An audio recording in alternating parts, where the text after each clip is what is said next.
Welcome to the debate. When we build a vault to protect something, truly dangerous, we tend to focus almost entirely on the physical architecture. We obsess over the thickness of the steel walls, the complexity of the mechanical tumblers, or, in the magical world, the sheer unbreakability of the enchantment and wards. We just sort of assume the fundamental weakness of any system is the door. Right, yeah. We operate under this assumption that the primary goal is stopping an external force from breaking in. So it just becomes a game of fortifying the perimeter against, increasingly sophisticated thieves. Precisely. But the real vulnerability of any security system isn't the stone, the steel, or the spellwork. It is the guard holding the keys. Guards can be coerced, they grow old. Oh, definitely. They misjudge situations. They can be slipped a potion or placed under a curse. They are entirely, hopelessly mortal. So today we are examining the ultimate, arguably most extreme solution to that human vulnerability. We are looking at it through the lens of one of the most remarkable and deliberately undocumented lives in magical history, and that is Erin Rose Miller. She is a truly fascinating figure to analyze. As our listeners likely know, she was born in 1875 in Salem, Massachusetts, to a nomad family. A nomad-born witch whose latent, highly unusual abilities eventually sent her to Ilvermorny's Thunderbird House. Right. Then, under highly secretive circumstances at the age of 15, she was transferred across the Atlantic to Hogwarts, sorted into Gryffindor, and just thrust into the center of a hidden war. And the arc of her life from that moment is simply staggering. She arrives at Hogwarts, fully realizes her ability to perceive veiled traces of a highly volatile ancient magic, and ultimately defeats the goblin Ranrock. This is after he manages to use a corrupted reservoir of this magic to transform into a monstrous dragon. Which is just incredible for a 15-year-old. Absolutely. She saves the wizarding world, and she does it in complete, unbroken secrecy. But our focus today isn't on her 5th year. Our debate centers on her final act. Right. After returning to her native shores, living a full life and dying of natural causes at age 50, Erin chose not to pass on. Instead, she shed her mortal form to remain at Hogwarts as a ghostly shade. Her goal was to serve as the eternal secret keeper of that ancient magic reservoir. A huge decision. It was. And looking at the sheer volatility of that magic, I view her spectral guardianship as a triumphant, necessary sacrifice. It was the absolute only foolproof way to secure a world-ending power from mortal fallibility. Well, I look at that exact same decision and see a tragic institutional stagnation. To me, it represents a fundamental failure to learn from the very catastrophe she prevented in 1890. By remaining as a ghost, she didn't solve the problem. She merely trapped this volatile magic in a flawed perpetual cycle of secrecy. It effectively allowed the trauma of her teenage years to consume her eternity. Let me unpack exactly why I see her choice as a calculated masterstroke of defensive strategy. It really comes down to the mechanics of magic and mortality. Okay, let's hear it. We have to look at the nature of the power she was guarding. This was a force so chaotic and potent that it allowed Ranrock to morph into a terrifying dragon. The original mortal keepers, Percival Rackham, Charles Rookwood, Niamh Fitzgerald, and Sonbacher, they fundamentally failed. They did. And they failed because mortality and the passage of time inherently weaken secrets. Mortal keepers die, their protections erode, and their successors can be compromised. Plus, Erin witnessed the ultimate cost of this power when her mentor, Professor Eleazar Fig, gave his life in the final struggle beneath the school. That was a massive turning point for her. Exactly. She understood the devastating mortal cost of this magic. So, by deliberately shedding her physical form, that pale, freckled, copper-haired human vulnerability she walked the earth with, and becoming a permanent shade, she created an unbreakable lock. An unbreakable lock? I think we really need to interrogate that. Let's interrogate it. Think about the mechanics of a Fidelius charm. A living secret keeper can be tortured, they can be fed Veracitarum, they can be mind-controlled by an imperious curse. Sure, human flaws. Right, but a ghost has no biology. They have no bloodstream for a potion, no brain chemistry to alter, no physical pain receptors to torture. By becoming a ghost, She hijacked the fundamental mechanics of the afterlife to create the ultimate secret keeper charm. I see what you're saying, but A ghost cannot be killed because it is already dead. She placed an eternal conceptual seal on a power that could, as the records say, mend or mar the very foundations of magic. She effectively froze the secret in time, making it conceptually inaccessible to modern magical interference. okay, I hear your point about the mechanics of defensive strategy. And yes, freezing a secret in time sounds impressive on paper, but eternal secrecy is intellectually and strategically bankrupt. Bankrupt? Yes, bankrupt. Let's look at the causality of the crisis she faced in her 5th year, because you're praising the perfect lock without questioning why we are locking the door in the first place. Fair enough. The entire conflict, the ruthless pursuit by Ranrock, the loathsome alliance with the dark wizard Victor Rookwood, all of that was directly caused by those original 4 keepers hoarding and hiding a corrupted reservoir. They buried it instead of dealing with it. Well, they didn't have much choice. But hiding it didn't solve the problem. It practically invited the Goblin Rebellion. By choosing to remain as an eternal ghost, Erin doesn't solve the problem either. She merely institutionalizes the very same flawed methodology of her predecessors. I see why you might draw a straight line from the keeper's secrecy to her secrecy, but let me give you a different perspective on the overarching philosophy here. Go ahead. We have to remember the timeline and the immediate reality of her situation. The moment this 15-year-old girl arrived at Hogwarts, her carriage was beset by a dragon in midair. Which is terrifying. It's beyond terrifying. The threat wasn't some theoretical academic debate about the ethics of hoarding knowledge. It was immediate and it was apocalyptic. Listeners might be wondering why she didn't just bring the Ministry of Magic in to study it. But think of it like a society discovering a massive, highly unstable cache of buried toxic waste. Oh, I know exactly where you're going with this. Hear me out. When you find unstable toxic waste, you do not iterate upon it. Right. You do not pull it out into the public square to let scholars poke at it and study it. You seal it behind the heaviest lead shield possible so it doesn't poison the groundwater. Erin realized that human beings are simply too fragile to be that shield. A ghostly secret keeper is the ultimate lead shield that cannot be bypassed or corrupted. I reject that analogy completely. Really? Why? Because buried toxic waste eventually leaks. It always does. You cannot just bury something volatile, walk away, and expect the earth to hold it forever. The text explicitly states that Ranrock sought to unearth a corrupted reservoir that was already hidden by Rackham, Rookwood, Fitzgerald, and Bakar. But it wasn't hidden well enough. If burying it was the solution, the Goblin Rebellion would never have happened in the first place. The secrecy didn't prevent the rebellion. The secrecy created a mystery. It created an imbalance of power that fueled Ranrock's rage and ambition. I wouldn't say it fueled it, I'd say it gave him a target. And strategically, a ghost is static. You mentioned earlier that she froze the secret in time. That is exactly the problem. An unchanging shade cannot adapt to new, evolving threats that might seek the reservoir in the future. What happens in 200 years when a new threat develops a magical mechanism to extract information from spirits? A mechanism that a 19th century ghost cannot even comprehend. You are assuming a ghost can be outmaneuvered by future magic. But the function of a secret keeper, particularly a spectral one, is absolute. I don't know if anything is absolute in magic. Well, as long as the secret keeper does not willingly divulge the secret, the location of the reservoir remains functionally non-existent to the rest of the world. It cannot be found. Her static nature, the very thing you criticize, is precisely what makes her the perfect vessel for this spell. She removes the variable of human error. You're praising her for building the perfect lock, but she only thought she needed to build that lock because she was heavily conditioned by a secretive cabal of mentors. Conditioned? That's a strong word. Let's look at why she believed eternal secrecy was the only path.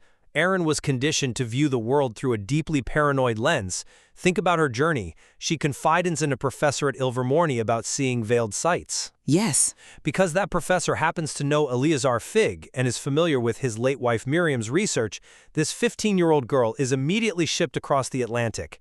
She is stripped of her familiar surroundings, thrust into a war zone, and immediately subjected to the trials of these 4 ancient keepers. Her entire worldview regarding this ancient magic was shaped by people whose only solution was hiding. That is quite a leap.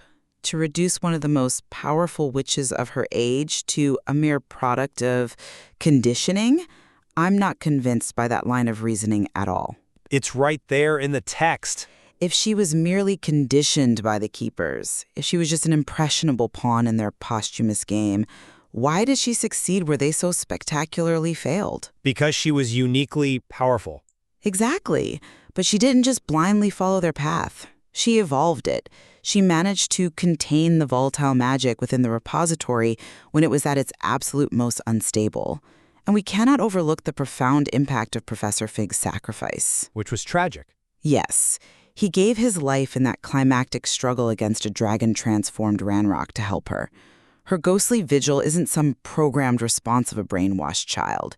It is a profound honoring of Fig's ultimate sacrifice. It is her way of ensuring his death wasn't in vain. I come at it from a completely different way. The fact that Fig died for this cause only deepens the psychological trauma that bound her to this path. Trauma? Yes, trauma. When you are 15 years old and the only adult who truly understands what you are going through dies violently in front of you to protect a secret, you don't objectively evaluate whether this secret is worth keeping. You internalize it as a sacred, unassailable duty. I think she was more rational than that. You mentioned she evolved their methods. I argue she just doubled down on them. The keepers hid the magic. She just hid it better. That's not evolution, that's entrenchment. She was handed a broken, paranoid system by Rackham and Bakar, and instead of dismantling the repository or finding a way to neutralize the magic, she sacrificed her very soul to become its permanent keystone. But we aren't just talking about a traumatized 15-year-old's immediate reaction.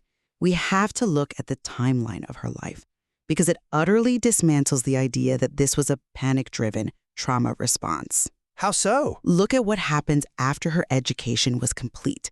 She didn't die a tragic child soldier in the caverns beneath Hogwarts. She returned to the United States. She lived a full, expansive life. She entered into holy matrimony with Mr. Nicholas Alexander Collins, a half-blood wizard of incredibly fine character. True. She had many children. She lived for 35 years after the Goblin Rebellion, reaching the age of 50 before passing from natural causes. Her decision to return to Hogwarts as a shade wasn't made in the heat of battle in 1890. It was the sober, deliberate, calculated choice of a 50-year-old matriarch. Well, she experienced a full life. She understood the beauty of the world she was protecting, and she consciously decided to sacrifice her own afterlife to protect her family's world from that corrupted reservoir. I'm sorry, but I just don't buy that framing. In fact, I look at that exact same biographical evidence, the 35 years in America, and I see the absolute tragedy of her existence. A tragedy? She raised a family. Yes, she had a full life on paper. She had a husband, Nicholas. She had many children. And yet, upon passing from natural causes, her spirit did not seek the path to the beyond. Now, listeners might be thinking about the traditional path of a witch or wizard passing on, the piece of moving forward to the next great adventure. Right. She didn't do that. She didn't move on to eventually reunite with the husband and children she spent decades building a life with. Instead, she chose a lonely, eternal vigil beneath a cold castle thousands of miles away from her family. Because she was protecting them. Her vigil is what ensures they have a world to live in. But look at the psychology of it. To me, this proves that she was never truly free from the burden placed on her at 15. Think of a soldier who comes home from a brutal war. They get married, they have kids, they go to work every day, they play house. Right. I see where this is going. But every single night for 35 years, they sleep with a loaded wand under their pillow. That person never really left the battlefield. Erin went through the motions of a normal life, but her soul was always anchored to that cavern beneath Hogwarts. The magic consumed her death just as it had consumed her youth. That's quite a bleak interpretation. And let's look at the mechanics of ghosthood in our world. We know that becoming a ghost is fundamentally rooted in a profound fear of death or an incredibly unhealthy, obsessive attachment to the physical world.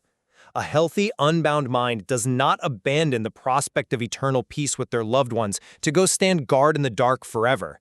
Her choice to become a shade shows that the Keeper's trials and Fig's death never, ever let her go. That's a compelling argument, and the soldier analogy is vivid, though I would frame her attachment entirely differently.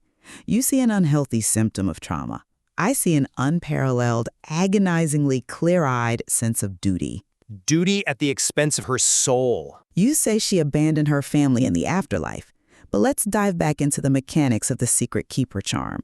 The charm requires a living, or in this case, a conscious, unbroken will. Yes, that is how the spell works. If she had passed on, if she had allowed the natural cycle of death to take her, she would have relinquished control of the secret. The reservoir would be left unguarded, or the secret would die entirely, potentially causing the volatile magic to become unmoored and leak into the world. That's a possibility, sure. She understood that her personal peace in the beyond was a luxury the wizarding world could not afford. That isn't an untreated trauma response. That is the highest form of maturity. She looked at her honey brown eyes and freckled face in the mirror for 35 years, watching herself age, knowing the entire time that her ultimate destiny was to leave her humanity behind for the greater good. Well, she hijacked a magical failing, the ghost's attachment to the physical world, and weaponized it for a utilitarian purpose. it is a romantic notion, I will give you that. Weaponizing her own afterlife for the greater good. But let's practically evaluate the greater good here. Let's do that. The wizarding world remains completely unaware of the catastrophe she averted. They don't know about Ranrock's dragon form or the corrupted reservoir. They don't know she saved them. By maintaining this absolute silence, by taking this secret into a ghostly eternity, she denies the magical community the chance to learn from its own history. Some history is too dangerous to learn from.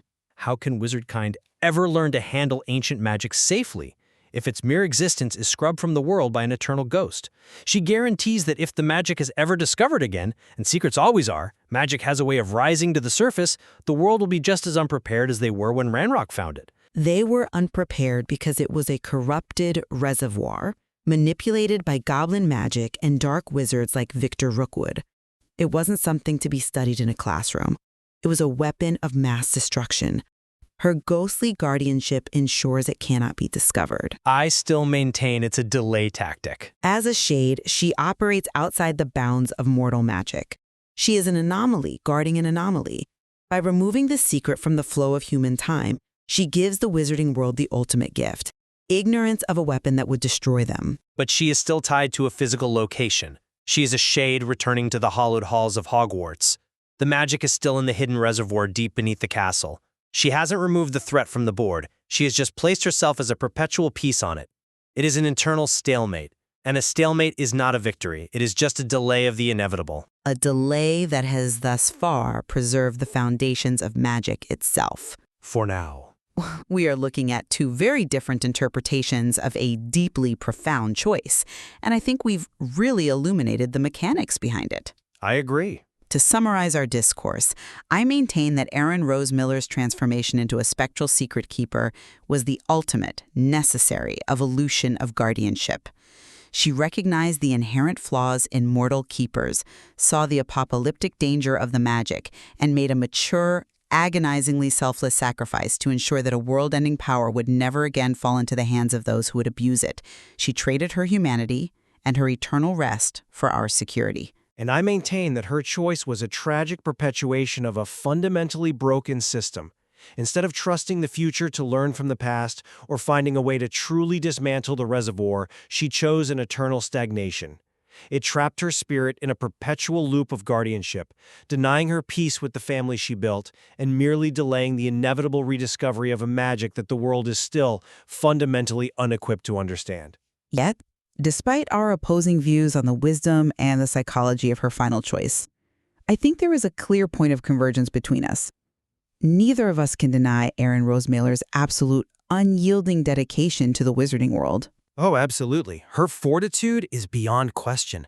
To face down a goblin rebellion, to defeat a dragon fueled by ancient power at the age of 15, and then to carry the weight of that silence for 35 years of adulthood, well, it requires a strength of character that is almost unfathomable. The fact that the general public remains completely unaware of her actions and that she accepted that thanklessness without a shred of bitterness speaks volumes about her integrity. She bore the weight of that silence in life, and she chose to bear it in death. It brings us back to where we started. When you build the ultimate vault, the greatest vulnerability is the mortal guard holding the keys. Erin Rose Miller looked at that vulnerability, looked at her own mortality, and decided to become the stone herself. She locked herself inside the vault, threw away the key, and ensured the door could never be opened. It's incredibly heavy when you put it like that. It is. So, we invite you, our listeners, to delve into the historical accounts of the Goblin Rebellion of the late 19th century and ponder for yourselves, is eternal vigilance the greatest gift a guardian can bestow upon the world, or is it simply a curse the guardian inflicts upon themselves? It is a question that will haunt the halls of Hogwarts for a very long time. Indeed. Thank you for joining us on The Debate.